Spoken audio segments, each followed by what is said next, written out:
to show you the height of hose, this is the size of the plate cover, and then you just simply pull out however much you need, and you can see it's routed up into the pipe, and it just pulls straight through there. Once you're done vacuuming, you turn it on.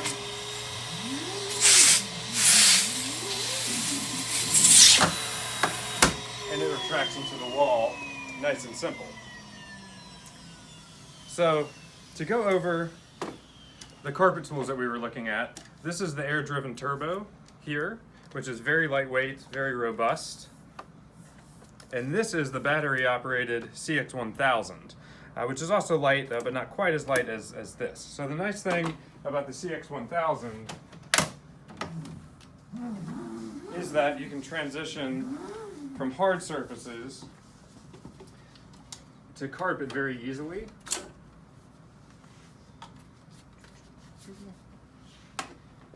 And this on the ground here is fine sand and grit, which is very difficult for any vacuum to vacuum up. So if this is an area rug on your left, but you also have some dirt on your hard surfaces, with the CX1000, you can vacuum the hard surface very easily and then transition by powering on the power head to your carpet. And then you can turn the power head off and go back to your hard surfaces.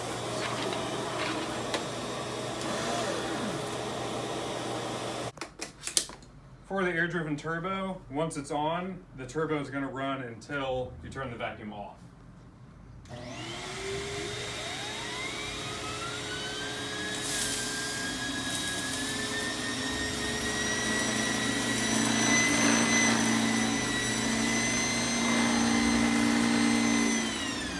So the only challenge with that is you would have to swap attachments to then switch over back to the hard surface.